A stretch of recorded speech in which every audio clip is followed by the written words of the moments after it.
जय हिंद बच्चों, मैं लाला जगदीश प्रसाद विद्या मंदिर इंटर कॉलेज नगर से डॉक्टर वंदना शर्मा।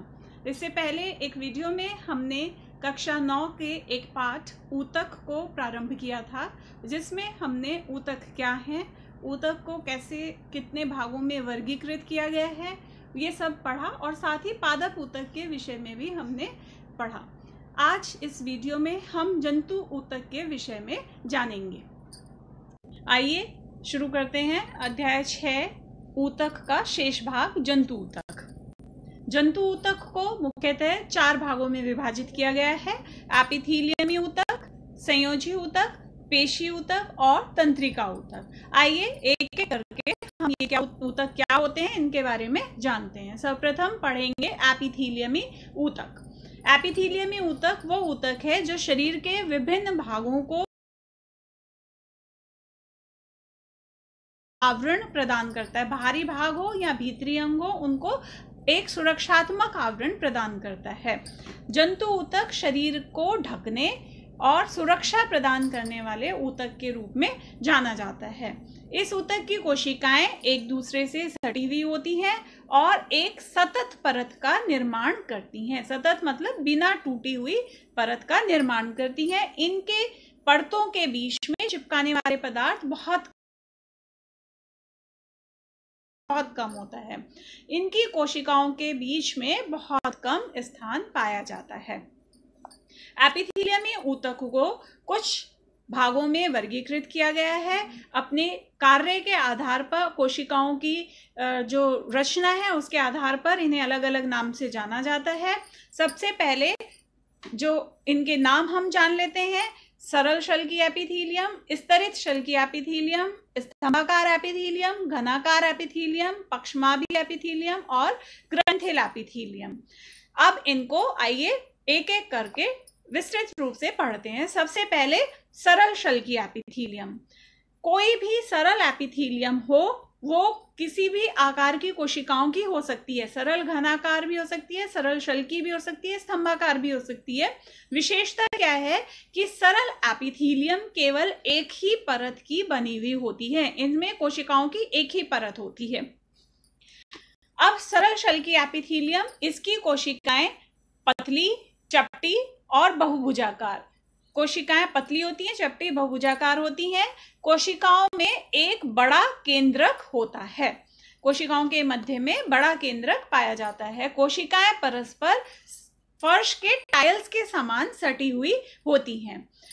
ये जो शल्की एपिथेलियम है, ये शरीर के बाहरी स्तर पर रक्षात्मक आवरण के रूप में उपस्थित होता है। शरीर के आवरण बनाता है। विसरण द्वारा पदार्थों के स्थानांतरण में एक स्थान से एक परत को पार करके दूसरी तरफ पहुंचाने में, विभिन्न पदार्थों को स्थानांतरित करने में ये सहायता करता है। और रुधिर और लसीका वाहिनियों का भी आवरण सरल शल्की एपिथेलियम का ही बना होता है। स्तरित शल्की एपिथेलियम, ये भी उसी प्रकार की कोशिकाओं का बना होता है, लेकिन यहाँ अंतर क्या है कि ये एक से अधिक परत का बना होता है। सरल शल्की एपिथेलियम केवल कोशिकाओं की एक ही परत का बना होता है। स्तरित शल्की एपिथेलियम कोशिकाओं की एक से अधिक परत, यहाँ पर आप देख पा रहे हैं, एक से अधिक परतों का बना होता है। बाहरी स्तर की कोशिकाएं प्राय मृत होती हैं। जो भीतरी आधार पर उपस्थित जो कोशिकाएं होती हैं, उस स्तर की कोशिकाएं लगातार विभाजित होकर नई कोशिकाएं बनाती रहती हैं और नवनिर्मित कोशिकाएं ऊपर की ओर बढ़ती रहती हैं और ऊपरी कोशिकाएं मृत होकर पृथक होती रहती हैं। इस प्रकार मृत कोशिकाएं शरीर से पृथक होती रहें, तभी ये एक निश्चित मात्रा में, इसकी मोटाई निश्चित बनी रहती है। यह त्वचा के रूप में सुरक्षात्मक आवरण बनाता है। त्वचा में स्तरित शल्की एपिथेलियम ही पाया जाता है। इसके अतिरिक्त आंखों की कॉर्निया, मुख गुहा, ग्रसनी, भोजन की नली आदि का आवरण भी स्तरित शल्की एपिथेलियम का ही बना होता है। स्तंभाकार एपिथेलियम, इस ऊतक की कोशिकाएं स्तंभ के आकार की होती हैं। कोशिकाएं लंबी, आयताकार और स्तंभ के आकार की होती हैं। इनमें केंद्रक तुलनात्मक रूप से कुछ बड़ा होता है और अंडाकार होता है और प्रत्येक कोशिका के आधार भाग पर केंद्रक उपस्थित होता है। ये मुख्यतः विभिन्न पदार्थों को स्रावित और अवशोषित करने में सहायता करती है और अवरोध को यानी किसी परत को पार करने में भी ये सहायता करती हैं। इसके बाद घनाकार एपिथेलियम। इस ऊतक की कोशिकाएं घनाकार होने के कारण ही इसे घनाकार एपिथेलियम कहते हैं। घन के आकार की कोशिकाएं हैं और उसमें गोल केंद्रक पाया जाता है। यह ऊतक स्रावण में, अवशोषण में और उत्सर्जन में सहायता करता है। वृक्क नलिकाओं, लाल ग्रंथियों, यकृत, अग्नाशय आदि में उपस्थित होता है। पक्षमाभी एपिथेलियम। यह ऊतक, यह एपिथेलियम भी स्तंभाकार, स्तंभ के आकार की कोशिकाएं या घनाकार कोशिकाओं का ही बना होता है। बस अंतर केवल इतना है कि स्तंभाकार और घनाकार ऊतक में कुछ पक्षमाभ, ये पक्षमाभ की संरचनाएं, विशेष झाड़ू जैसी संरचनाएं इनसे बनी हुई होती हैं, जिसके कारण इसे पक्षमाभी एपिथेलियम कहते हैं।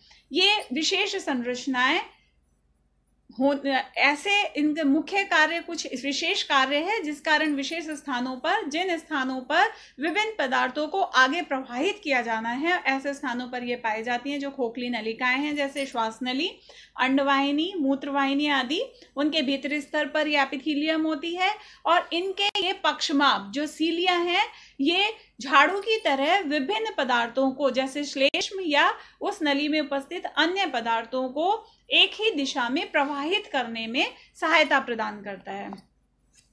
इसके बाद ग्रंथिल एपिथेलियम, ये भी घनाकार और स्तंभाकार एपिथेलियम से ही विकसित है। इसकी कोशिकाएं, कुछ कोशिकाएं, उस ऊतक की एक या एक से अधिक कोशिकाएं कुछ पदार्थ स्रावित करने के कारण ग्रंथिल हो जाती हैं, इसलिए इसे ग्रंथिल एपिथेलियम कहते हैं। ये श्वसन अंगों, आहार नाल, श्वेत ग्रंथियां, अश्रु ग्रंथियां आदि में उपस्थित होती हैं और विभिन्न पदार्थों को स्रावित करती हैं। संयोजी ऊतक। संयोजी ऊतक जैसा नाम से पता है, यह विभिन्न अंगों को परस्पर जोड़ने का कार्य करता है। शरीर के सभी भागों को परस्पर जोड़ने का कार्य करता है।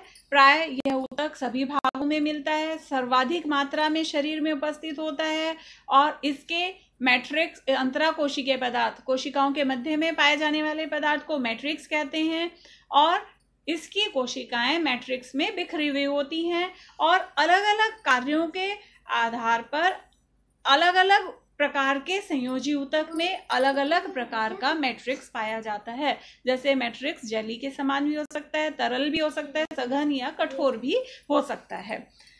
संयोजी ऊतक अनेक भागों के, अनेक प्रकार के हैं, जैसे कि सबसे पहले रुधिर, एक तरल संयोजी ऊतक, अस्थि, उपास्थि, स्नायु, कंडरा, एरियोलर या अंतराली ऊतक और वसा ऊतक। आइए इनको सबको हम एक एक करके पढ़ते हैं। सबसे पहले रुधिर।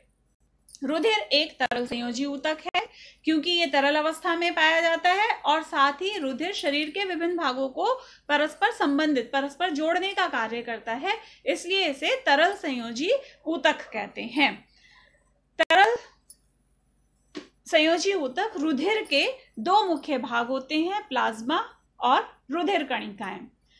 प्लाज्मा रुधिर का तरल भाग है। प्लाज्मा ही वह भाग है जो रुधिर को तरलता प्रदान करता है। इसमें 90% तक जल होता है, जिसके कारण ये तरल अवस्था में है और रुधिर का मैट्रिक्स प्लाज्मा ही कहलाता है। इसमें प्रोटीन, लवण, हार्मोन आदि विभिन्न पदार्थ पाए जाते हैं। दूसरा, रुधिर कणिकाएं। रुधिर कणिकाएं कोशिकीय संरचनाएं हैं। ये रुधिर का 40 से 45% भाग बनाती हैं, जबकि प्लाज्मा 55 से 60% भाग बनाता है। रुधिर कणिकाएं मुख्यतः 3 प्रकार की होती हैं, लाल रुधिर कणिकाएं, श्वेत रुधिर कणिकाएं और प्लेटलेट्स, आरबीसी, डब्ल्यूबीसी और प्लेटलेट्स। आरबीसी में श्वसन रंजक हीमोग्लोबिन पाया जाता है जो रुधिर को लाल रंग प्रदान करता है और साथ ही ये श्वसन में ऑक्सीजन और कार्बन डाइऑक्साइड श्वसन गैसों के परिवहन में सहायता करता है। श्वेत रुधिर कणिकाएं शरीर को प्रतिरक्षा प्रदान करती हैं। ये विभिन्न प्रकार की श्वेत रुधिर कणिकाएं हैं। जिन्हें श्वेत रुधिर कणिकाओं को विभाजित किया गया है, अलग अलग प्रकार की हो सकती हैं, जैसे ये न्यूट्रोफिल, इओसिनोफिल, बेसोफिल, लिम्फोसाइट और मोनोसाइट। तीसरा प्लेटलेट्स ये हैं जो रुधिर का थक्का बनाने में, चोट लगने पर रुधिर को जमाने में सहायता करता है। और इस प्रकार संपूर्ण रुधिर का कार्य देखते हैं तो ये विभिन्न पदार्थों के संवहन में सहायक है, प्रतिरक्षा प्रदान करने में सहायक है, रुधिर का थक्का बनाने में इसके भाग सहायक हैं। इसके बाद नेक्स्ट जो ऊतक है, अगला ऊतक संयोजी ऊतक अस्थि। अस्थि मजबूत और कठोर होती हैं और अस्थियां जो इस ऊतक को बनाने वाली जो कोशिकाएं हैं वो मैट्रिक्स में धसी हुई होती हैं। मैट्रिक्स कैल्शियम और फास्फोरस की उपस्थिति के कारण कठोर होता है, अस्थियों को ये कठोर बनाता है।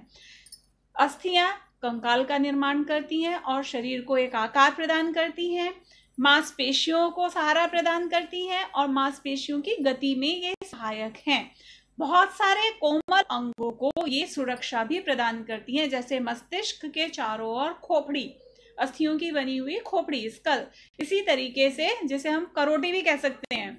इसी प्रकार फेफड़ों के चारों ओर पसलियां, जो अस्थियां ही हैं, पसलियों का बना हुआ पिंजरा जो कि फेफड़ों को सुरक्षा प्रदान करता है। अगला संयोजी ऊतक उपास्थि। अस्थियों के समान उपास्थि भी एक संयोजी ऊतक है जो इसकी कोशिकाओं के बीच में पर्याप्त स्थान है। इसका मैट्रिक्स प्रोटीन और शर्करा का बना होता है, यह भी ठोस होता है। यह नाक, कान, कंठ, श्वासनली तथा अस्थियों के जोड़ों पर उपस्थित होता है। अस्थि और उपास्थि में अंतर क्या है पूछा जाता है। अस्थियां कठोर होती हैं और उपास्थि लचीली होती हैं। जैसे कान के कर्ण पल्लव, जो बाह्य कर्ण के भाग होते हैं, उनको यदि मरोड़ दें, वहां पर उपास्थि उपस्थित होती है, अगर मरोड़ दें तो वो टूटते नहीं हैं। जबकि हाथ में उपस्थित अस्थि पर अतिरिक्त दबाव पड़ने पर उनमें फ्रैक्चर हो जाता है, वो भंगुर हो जाती हैं। इस तरह क्योंकि उपास्थि लचीली है तो कान के कर्ण पल्लव को मरोड़ने पर वो लचीलेपन के कारण नहीं टूटते, जबकि अस्थि कठोर है तो इसी वजह से वो भंगुर हो सकती हैं। उपास्थियां अंगों को लचीला बनाती हैं और अस्थियों के जोड़ों को चिकना बनाकर उनमें घर्षण को कम करती हैं, ताकि उनमें सुविधानुसार जो है गति हो सके। उसके बाद स्नायु, यह भी बहुत लचीला और मजबूत ऊतक है। इसमें मैट्रिक्स तुलनात्मक रूप से कम होता है और यह अस्थि को अस्थि से जोड़ता है। कंडरा मजबूत लेकिन स्नायु के कंपैरिजन में, स्नायु की तुलना में सीमित लचीलेपन वाला ऊतक है और ये अस्थियों को मांसपेशियों से जोड़ता है। ये इसमें मुख्य अंतर है जो पूछा जाता है। स्नायु अस्थि को अस्थि से जोड़ता है और कंट्रा अस्थियों को पेशियों से जोड़ता है। इसके पश्चात एरियोलर ऊतक, यह शरीर में व्यापक रूप से फैला हुआ होता है, शरीर के मुख्यतः अधिकांश भागों में उपस्थित होता है। यह इसके कुछ भाग त्वचा व मांसपेशियों के बीच, रक्त नलिका के चारों ओर, नसों में, अस्थि मज्जा में आदि स्थानों पर यह उपस्थित होता है। यह अंगों के भीतरी खाली जगह को भरने का काम करता है और आंतरिक अंगों को सहारा प्रदान करता है। यहाँ पर इस चित्र में हम इसकी संरचना देख सकते हैं। इसके विभिन्न भाग, इसमें फाइबर, तंतुनुमा संरचनाएं, ये फाइबर उपस्थित हैं, जो जालिका फाइबर, रेटिकुलेट फाइबर जिसे कहते हैं, मैक्रोफेज, ये संरचना वृहत भक्षाणु यानी कि बड़े आकार, जो भक्षाणु मतलब जो हानिकारक पदार्थों का भक्षण करने वाला पदार्थ, वो कोशिकाएं, और साथ ही ये कोलेजन तंतु इसमें उपस्थित हैं। ये इसकी संरचना को प्रदर्शित करता है। नेक्स्ट जो अगला संयोजी ऊतक है वसा ऊतक या एडिपोज टिश्यू, एडिपोज ऊतक इसे कहते हैं। यहाँ इसकी संरचना को प्रदर्शित किया गया है। इसकी कोशिकाएं वसा की गोलियों से भरी, वसा ऊतक की कोशिकाएं हैं जिसमें मोटी मोटी सूक्ष्म बिंदुक, वसा के सूक्ष्म बिंदुक ड्रॉपलेट्स उपस्थित होते हैं और यह वसा के संग्रह के कारण ही ऊष्मा और ताप का कुचालक हो, ताप रोधी होता है और ऊष्मा रोधी होता है। यह ऊतक त्वचा के नीचे और आंतरिक अंगों के बीच में, जहाँ वसीय चर्बी युक्त जो भाग है वहां पर ये उपस्थित होता है। यह प्रयोग में न आने वाले भोज्य पदार्थों को, जो कार्बोहाइड्रेट हैं जो प्रयोग में नहीं आ रहे हैं, उनको वसा के रूप में संचित करता है। ताप रोधी होता है और आंतरिक अंगों को दबाव, खिंचाव और धक्कों से भी बचाता है। ऊतक, अभी ये सभी संयोजी ऊतक पढ़े, उससे पहले हमने एपिथेलियम ऊतक पढ़ा। तीसरा संयोजी ऊतक है पेशीय ऊतक। पेशीय ऊतक पेशी कोशिकाओं का बना हुआ ऊतक है। इस ऊतक की कोशिकाएं यानी पेशी कोशिकाएं, जिन्हें पेशी तंतु भी कहते हैं, इनकी कोशिकाएं लंबी, संकरी और संकुचनशील होती हैं। इस ऊतक की कोशिकाएं, इसकी विशेषता है कि ये संकुचनशील होती हैं और ये संकुचनशीलता इनमें पाए जाने वाले विशेष प्रकार के प्रोटीन, जिन्हें एक्टिन और मायोसिन कहते हैं, उसके कारण होती हैं।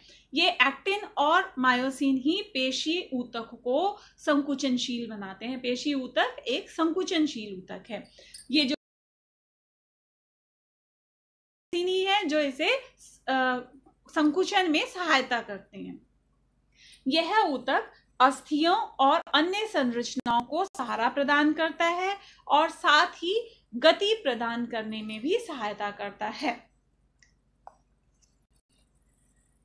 जो पेशी ऊतक है वो मुख्य रूप से 3 प्रकार की पेशियां उसमें होती हैं: ऐच्छिक, अनैच्छिक, हृदय या कार्डियक। सबसे पहले आइए जानते हैं ऐच्छिक ऊतक के, ऐच्छिक पेशी के बारे में। जो ऐच्छिक पेशियां हैं उनको रेखित पेशी भी कहा जाता है। ऐसा क्यों कहा जाता है? इनकी कोशिकाएं, सबसे पहले हम इनको हम रेखित पेशी क्यों कह रहे हैं ये जानना चाहिए हमें। इनकी जो कोशिकाएं होती हैं उनमें गहरे और हल्के रंग की धारियां पाई जाती हैं। आप यहाँ पर देखेंगे ये कोशिकाएं लंबी, बेलनाकार हैं और शाखा रहित हैं और बहुकेंद्रीय, 1, 2, 3, यानी कि एक ही कोशिका में एक से अधिक केंद्रक उपस्थित होते हैं। बेलनाकार हैं, कोई शाखाओं में विभाजित नहीं है और बहुकेंद्रकीय हैं। साथ ही इनमें हल्के और गहरे रंग की, आप यहाँ ध्यान से देखेंगे तो जानेंगे कि इनमें हल्के और गहरे रंग की धारियां पाई जाती हैं। इसी कारण इसे रेखित पेशी भी कहते हैं। ये पेशियां हमारे इच्छा के अनुसार कार्य करती हैं, इसलिए इन्हें ऐच्छिक पेशी कहा जाता है।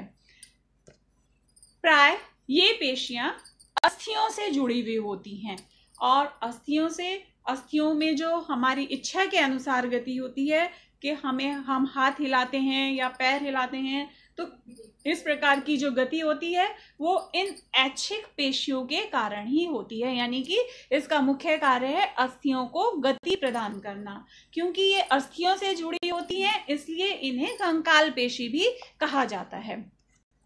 इसके बाद अनैच्छिक पेशी। अनैच्छिक पेशी, इनकी कोशिकाएं लंबी होती हैं और तर्कुरूपी होती है। ऐच्छिक पेशी की कोशिकाएं बेलनाकार थी, ये कोशिकाएं तर्कुरूप हैं। साथ ही ऐच्छिक पेशी की कोशिकाएं बहुकेंद्रकीय थी, इनमें केवल एक ही केंद्रक पाया जाता है, ये एक केंद्रकीय होती हैं और ये हमारी इच्छा के अनुसार कार्य नहीं करती हैं, इसलिए ही इन्हें अनैच्छिक पेशी कहते हैं। इनमें गहरे और हल्के रंग की धारियां ना होने के कारण इन्हें अरेखित पेशी भी कहते हैं। शरीर के भीतरी वे अंग जो हमारी इच्छा के अनुसार गति नहीं करते हैं वहां ये उपस्थित हैं। जैसे आहार नाल में जो गति होती है, आमाशय में क्रमानुकुंचन की गति होती है, वो सब इसी के कारण, इसी ऊतक के कारण होती है, इसी पेशी के कारण होती है जहां ये पेशियां पाई जाती हैं। इसी तरह रुधिर वाहिनियों में भी ये रुधिर के प्रवाह में सहायता करती हैं।